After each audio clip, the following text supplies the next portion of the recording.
Buenas noches, me da muchísimo gusto saludarte una vez más para compartir contigo en este tiempo de Cuaresma las reflexiones de este hermoso libro, El Vía Crucis de todos los hombres.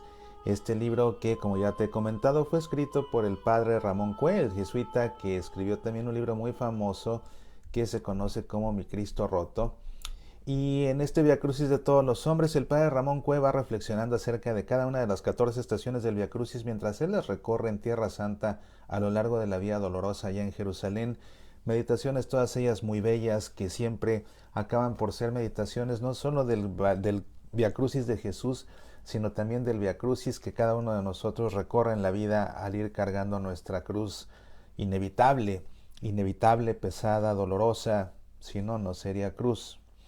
Estábamos en la emisión anterior reflexionando acerca de la primera parte de la novena estación, que es cuando Jesús cae por tercera vez. Y vamos a continuar, pues, habíamos visto cómo, pues, Jesús cae por tercera vez y nosotros también caemos por tercera vez, pero las condiciones son definitivamente diferentes, ¿verdad? Y el hecho de que caigamos tantas veces nos hace reconocer lo vulnerables que somos. Y nos habíamos quedado en la meditación y en la reflexión acerca de que si no será que caemos por débiles, por nuestra humanidad frágil, a pesar de que seguimos intentando, o si no será más bien que caemos debido a nuestra gran soberbia. ¿Y será que nos caemos de nuestra soberbia y los golpes son más fuertes cuando nos damos cuenta de que en realidad somos igual que todos aquellos que se equivocan, que nosotros menospreciábamos, porque nosotros, montados en nuestra soberbia, los veíamos muy diminutos y los veíamos muy por debajo de nosotros? Vamos a continuar con esta reflexión y para ello te pido que nos pongamos en presencia del Padre y del Hijo y del Espíritu Santo. Amén. Por eso era necesario que Pedro, tu primer papa, cayera también 3 veces, porque andaba alardeando en público, un poco como los dos ladrones, de que él era fuerte y no habría quien lo tumbara. Aunque todos te nieguen, yo no. Y ya veía a los demás apóstoles rodando por tierra mientras él solo se mantenía en pie. Con un papa así, bravucón y un poco pagado de sí, aunque todos te nieguen, yo no, tu iglesia no podrá ir a ninguna parte, y menos al Calvario, que es a fin de cuentas su destino.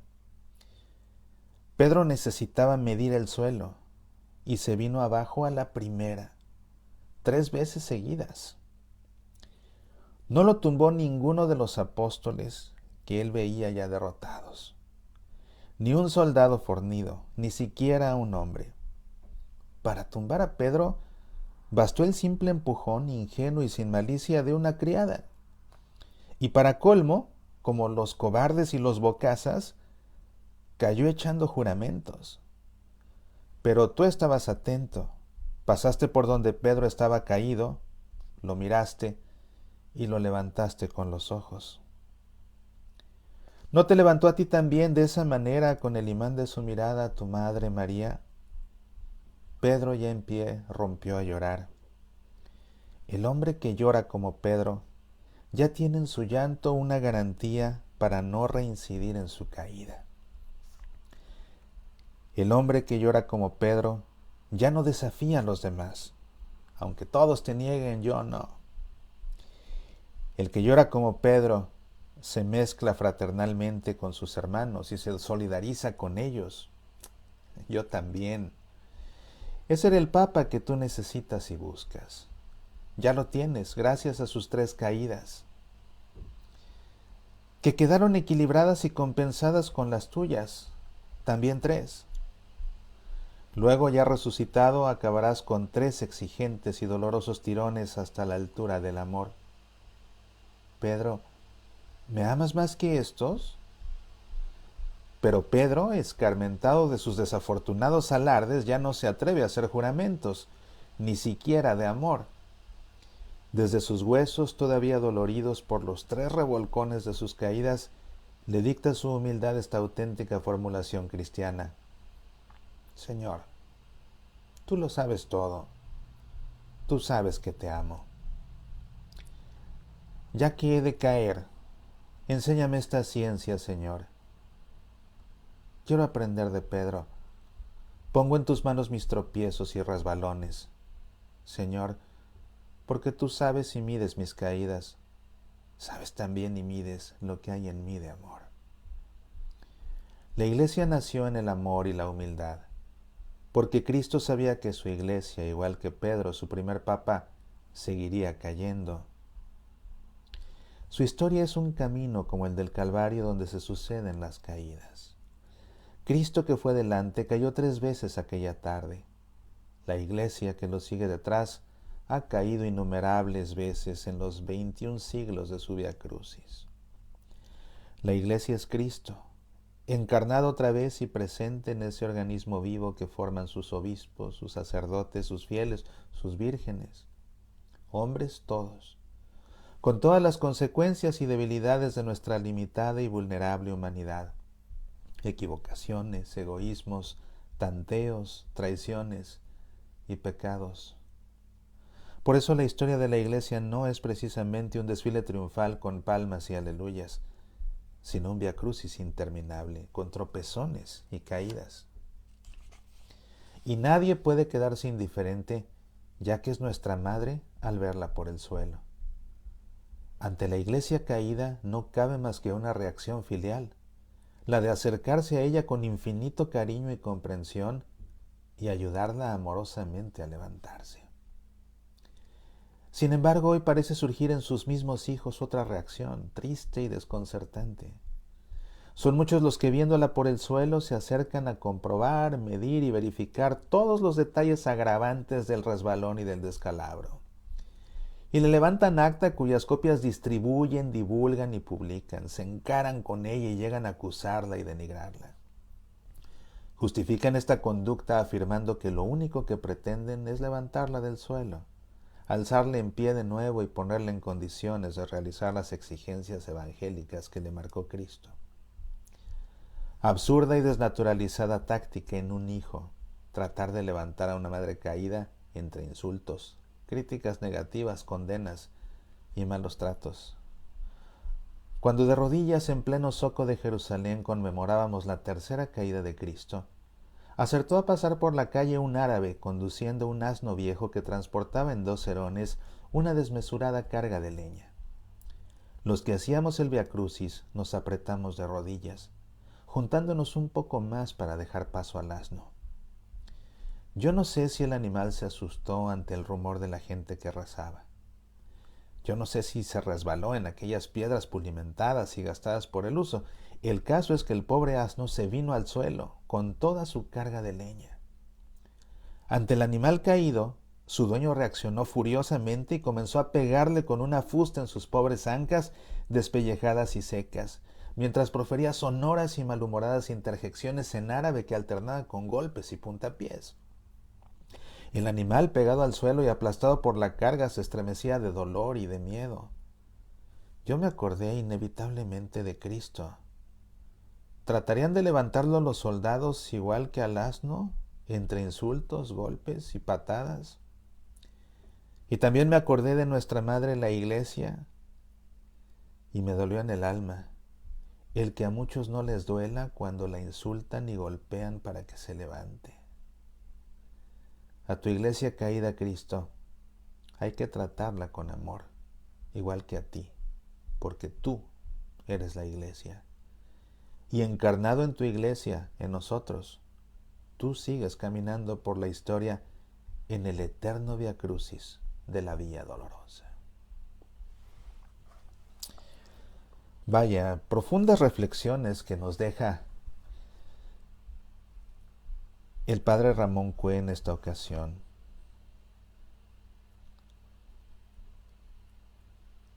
Primero que nada,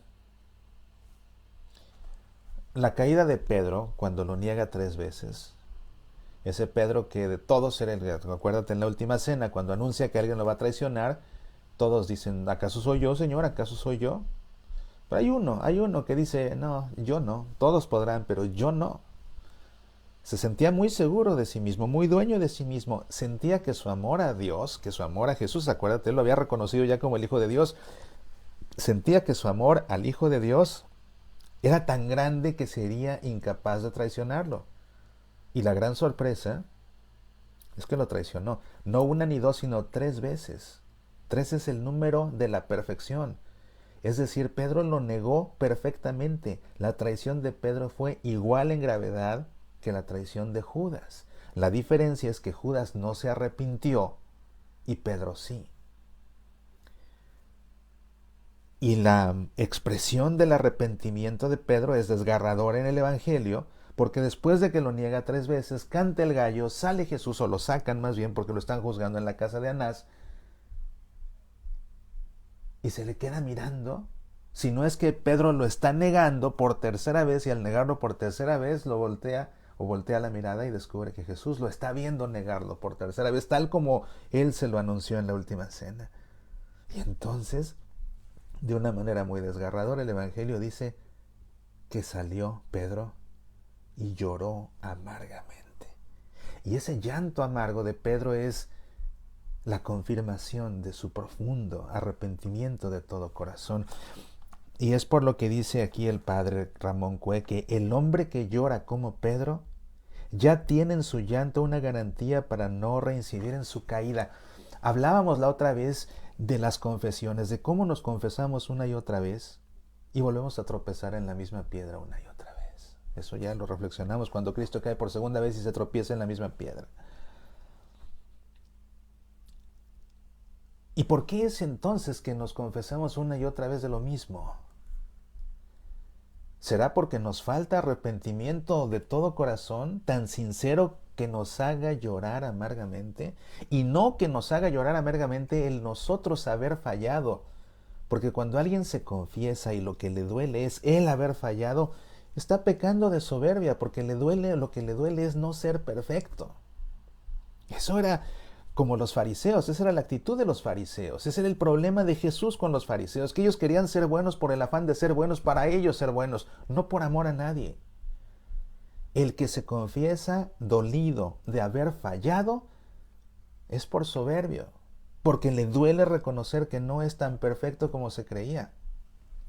El que realmente se duele, lo que le dolió a Pedro y fue por lo que lloró, no fue por darse cuenta de que no era tan fuerte como él pensaba, sino que cuando se cruza con la mirada de Jesús se da cuenta de que a Jesús le está doliendo que su mejor amigo lo esté negando, que aquel que va a ser el Papa lo esté negando, aquel al que hasta le cambió el nombre y le puso tú eres piedra porque eres sólido como una piedra.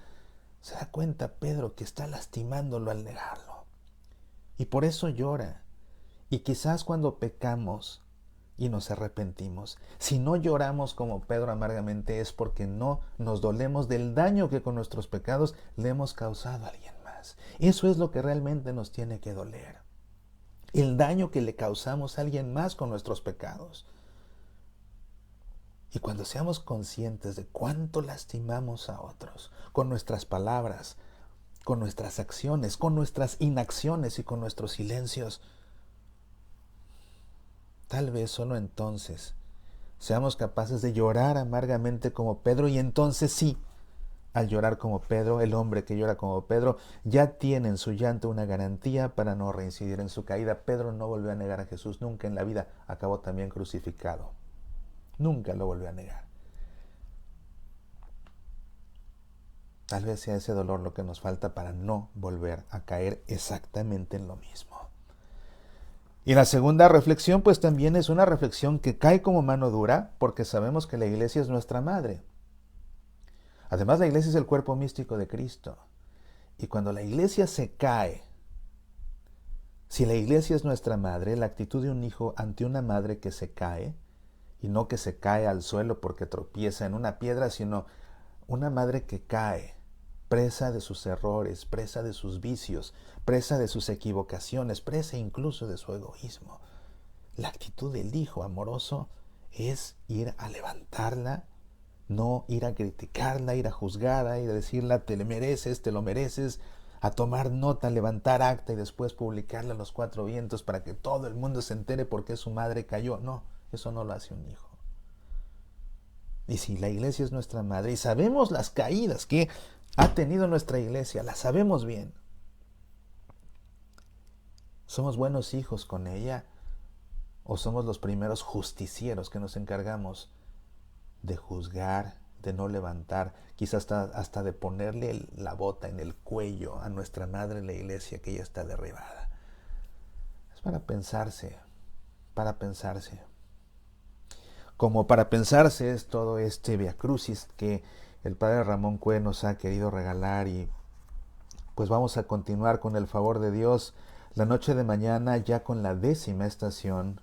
La 10ª estación, ya llegamos al Calvario, llegaremos al Calvario. La 10ª estación será cuando Jesús sea despojado de sus vestiduras. Me dará mucho gusto que me acompañes, porque sé que te hará mucho bien en este tiempo de Cuaresma continuar este ejercicio. He perdido a tantos en el camino,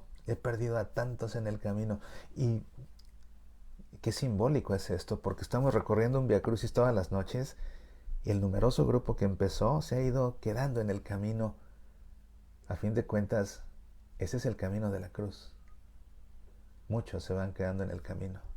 Solo los que llegan encuentran la redención. Si has llegado hasta esta estación, quédate hasta el final, persevera, quédate hasta el final.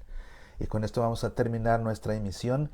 Si estás viendo este ejercicio en vivo, en este momento está comenzando ya la misa en vivo que celebra el Papa Francisco todos los días desde Santa Marta. La puedes ver en nuestro sitio, no le busques más, semillasparalavida.org/misa con el Papa, semillasparalavida.org/misa con el Papa. Si estás viendo una transmisión diferida de este programa, ve a la misma página y puedes ver la repetición de la misa.